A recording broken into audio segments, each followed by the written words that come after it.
सलाम मसनून आदाब। नूरी academy YouTube channel पर आपका इस्तकबाल किया जाता है। बड़ी ही खुशाइन बात है उन स्टूडेंट्स के लिए जो यूपीएससी सिविल सर्विसेज की तैयारी करना चाहते हैं, मगर माशी तंगी के सबब प्राइवेट कोचिंग सेंटर्स में वो एडमिशन नहीं ले सकते और लाखों रुपए की फ़ीस वहाँ पर नहीं पे कर सकते हैं। ऐसे तमाम ही कैंडिडेट के लिए Jamia Millia Islamia, Hamdard study circle, Zakat foundation of India, Haj committee of India, Aligarh Muslim university, ये वो तमाम अदारे हैं जो फ्री में यूपीएससी के लिए कोचिंग क्लास का नज़्म करते हैं। जामिया मिलिया इस्लामिया, हमदर्द स्टडी सर्कल और ज़कात फाउंडेशन ऑफ इंडिया की ऑलरेडी डिटेल्स हम अपने चैनल पर अपलोड कर चुके हैं। जिन स्टूडेंट्स ने अब तक उनसे इस्तेफ़ादा नहीं किया है वो हमारी यूपीएससी एमपीएससी की प्लेलिस्ट में जाकर उन तमाम ही लेक्चर को सुन सकते हैं, देख सकते हैं। आज हम आपको बताने वाले हज कमेटी ऑफ इंडिया मुंबई के ज़ेर इंसराम भी आईएएस कोचिंग क्लास का नज़्म किया जाता है। आप स्क्रीन पर देख रहे होंगे ये हज कमेटी ऑफ इंडिया की ऑफिशियल वेबसाइट है, जिसमें एक स्पेशल ऑप्शन बनाया गया है आईएएस कोचिंग के लिए। जब आप वेबसाइट पर विज़िट करोगे और इसमें आईएएस कोचिंग पर आप क्लिक करोगे तो आपको दो ऑप्शन नज़र आएंगे, coaching and guidance cell plus IAS videos. तो आपको जाना है कोचिंग एंड गाइडेंस सेल के ऊपर।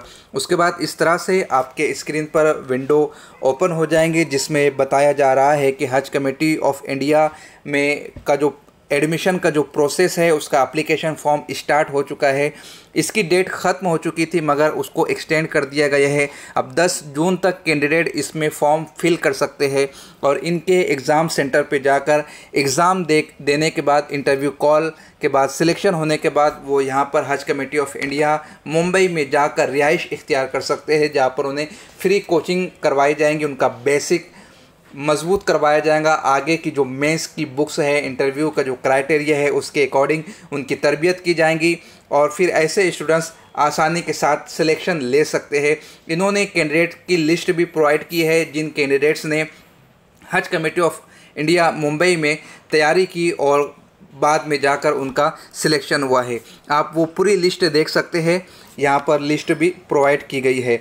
अगर आप डिटेल्स ऑफ आईएएस पर गौर करोगे तो यहाँ पर न्यू का ऑप्शन दिया गया। जैसा कि मैंने पहले बताया इसकी डेट ख़त्म हो गई थी मगर 20 तारीख को इसकी डेट एक्सटेंड कर दी गई है। 10 जून तक आप फॉर्म फिल कर सकते हो। अगर आप डिटेल्स पर क्लिक करते हो तो आपको नज़र आएगा कि जो लास्ट डेट है वो 10 जून तक है।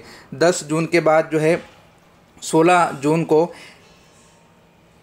आपका एंट्रेंस एग्ज़ाम होगा। 10 जून के बाद कैंडिडेट फॉर्म फिल नहीं कर सकते। 16 जून को सेंटर पर एग्ज़ाम मुनक्किद होगा और जो बच्चे एंट्रेंस एग्ज़ाम क्वालिफाई कर जाएंगे उन शॉर्ट लिस्टेड कैंडिडेट को 20 जून को इंटरव्यू के लिए बुलाया जाएगा और इंटरव्यू की जो डेट बताई गई है वो 29 और 30 जून 2019 है। उसके बाद फाइनल लिस्ट डिक्लेयर की जाएंगी कि किन स्टूडेंट्स का सिलेक्शन हुआ है, वो भी ऑफिशियल वेबसाइट पर आप देख सकते हो। उसके बाद आप क्लिक कीजिएगा प्रोस्पेक्टस के कॉलम पे, जिसमें बहुत सारी डिटेल दी गई है, एडमिशन का क्राइटेरिया वगैरह बताया गया है, जो आपको सेकंड नंबर पर नज़र आ रहा है प्रोस्पेक्टस। जब आप उस पर क्लिक करोगे, प्रोस्पेक्टस डाउनलोड होने के बाद आपके सामने इस तरह से ओपन हो जाएगा, जिसमें मुकम्मल डिटेल बताई गई है हज कमेटी ऑफ इंडिया के ज़ेर एहतमाम जो क्लासेस होती है। आप अपनी स्क्रीन पर देख सकते हो ये हज कमेटी ऑफ इंडिया का एड्रेस है, वेबसाइट भी दी गई है, फ़ोन नंबर भी दिया गया है, फैक्स नंबर भी दिया गया है। आप मज़ीद मालूमात के लिए इनसे कांटेक्ट कर सकते हैं। वैसे तो प्रोस्पेक्टस में A to Z डिटेल्स बता दी गई है, आपको कॉल करने की ज़रूरत पेश नहीं आएंगी। फिर भी अगर आप मज़ीद मालूमात लेना चाहते हैं तो डिटेल्स प्रोवाइड कर दी गई है। यहाँ पर हिस्टोरिकल पर्सपेक्टिव में उन्होंने बताया है कि हज कमेटी ऑफ इंडिया की कितनी खिदमात है और कौन कौन से कैंडिडेट इसमें हिस्सा ले सकते हैं। तो एससी और एसटी कैटेगरी और मुस्लिम कैंडिडेट अप्लाई कर सकते हैं हज कमेटी ऑफ इंडिया में। यहाँ पर मज़ीद उनके हवाले से मालूमात फ़राहम की गई है, आप इत्मीनान के साथ प्रोस्पेक्टस को पढ़ सकते हैं। देखिए, आप नाम को देख सकते हैं कि कौन कौन से स्टूडेंट हैं जिन्होंने यहाँ पर एडमिशन लेकर सिलेक्शन किया। जैसे सलमान ताज पाटिल, ये 2011 में आईपीएस बने थे, जिन्होंने हज कमेटी ऑफ इंडिया में एडमिशन लेकर पढ़ाई की थी। उसके बाद सेकंड नंबर पर आप देख सकते हो शकील महमूद अंसारी, जो कि आईआरएस बने थे 2012 में। फिर शकील 2015 में उन्हें भी IRS मिला। जुनैद अहमद, उन्हें भी IRS मिला। और ये जुनैद अहमद वही है जो इस मर्तबा जिन्होंने ऑल इंडिया 3rd रैंक हासिल की है। उन्होंने जो बेसिक एजुकेशन है, बेसिक कोचिंग है, वो हज कमेटी ऑफ इंडिया से पाई है।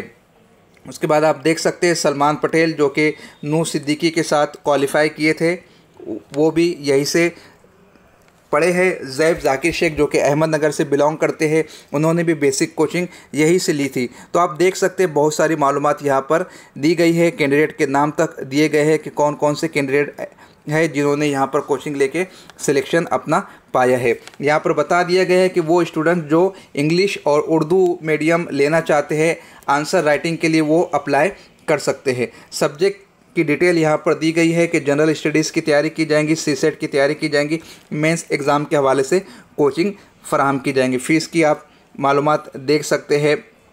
उसके बाद डिसिप्लिन के हवाले से उनके रूल्स और रेगुलेशन बताए गए हैं। इस्लामिक वैल्यूज़ को यहाँ पर उन्होंने डिफ़ाइन किया है और साथ ही साथ एंट्रेंस टेस्ट का जो प्रोसीजर है उसके हवाले से मालूमात फराहम की गई है, जो कि ऑलरेडी हम आपके सामने स्टार्ट ही में पेश कर चुके हैं।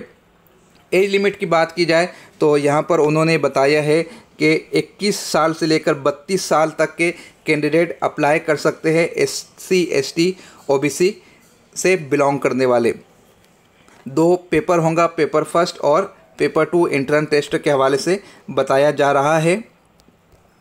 उसके बाद उनकी सिलेबस को, मार्किंग को डिफ़ाइन किया गया है। नेगेटिव मार्किंग के हवाले से मालूमात फराहम की गई है। आप इत्मीनान के साथ प्रोस्पेक्टस को पढ़ लीजिएगा ताकि उसमें मज़ीद मालूमात आपको हासिल हो जाए। एलिजिबिलिटी क्राइटेरिया वगैरह, प्लान ऑफ एग्ज़ामिनेशन क्या है, पूरी डिटेल प्रोस्पेक्टस में दी गई है। मैं यहाँ पर कंप्लीट डिस्कस नहीं कर सकता हूँ, इसलिए कि वीडियो अगर लेंदी होती है तो बहुत सारे स्टूडेंट फिर उसको अवॉइड करने लगते हैं। सिंसियर कैंडिडेट यकीनन वीडियो को देखने के बाद प्रोस्पेक्टस को पढ़ने की कोशिश करेंगे। एंट्रेंस एग्ज़ाम के लिए उन्होंने यहाँ पे बुक लिस्ट भी दे दी है कि आपको क्या क्या पढ़ना है। क्लास 9 to 10 की जो ICCSE की बुक्स है एनवायरनमेंट की, वो पढ़ना है। आप डिटेल्स को देख सकते हैं कौन कौन सी बुक्स आपको पढ़नी है, NCERT की कौन सी बुक्स पढ़नी है, कौन सी क्लास की पढ़नी है, कौन से सब्जेक्ट की पढ़नी है, कौन सा न्यूज़पेपर पढ़ना है। न्यूज़पेपर के हवाले से उन्होंने क्लियरली मेंशन कर दिया कि द इंडियन एक्सप्रेस और द हिंदू वो आपको पढ़नी है। मैगज़ीन के अंदर आपको योजना पढ़ना है, क्रॉनिकल है, कुरुक्षेत्र है, फ्रंट लाइन है। तमाम डिटेल यहाँ पर उन्होंने प्रोवाइड कर दी है। कहीं ऐसा ना हो कि कोई ये ना ब्लेम करे कि एंट्रेंस एग्ज़ाम के जो क्वेश्चन थे वो तो आउट ऑफ द सिलेबस थे, हमें नहीं आते थे, इसलिए पूरी डिटेल से यहाँ पर बता दी गई है। तो स्टूडेंट्स, आपके पास सुनहरी मौका है। जो लोग 2020 के लिए तैयारी कर रहे हैं वो आसानी के साथ यहाँ पर फॉर्म भर करके हज कमेटी ऑफ इंडिया में अपना एडमिशन हासिल कर सकते हैं। आप अगर मज़ीद डिटेल लेना चाहते हैं तो आप इस वेबसाइट पर विज़िट कीजिए, हज कमेटी ऑफ इंडिया। वहाँ पर पूरी मालूमात आपको मुयस्सर आ जाएंगी। मिलते हैं अगले लेसन में मज़ीद तफसीलात के साथ। अगर अब तक आपने चैनल को सब्सक्राइब नहीं किया है तो बराए करम चैनल को सब्सक्राइब कर ले ताकि इस तरह की मालूमात अफ़ज़ा वीडियो से आप तमामी हज़रात इस्तेफ़ादा कर सके। अगर आपने कर लिया है तो अपने दोस्त अहबाब को सजेस्ट कीजिए कि इस तरह का एक इल्मी चैनल भी यूट्यूब पर अवेलेबल है जिसको सब्सक्राइब करना चाहिए मज़ीद मालूमात हासिल करने के लिए। खुदा हाफिज़, शुक्रिया।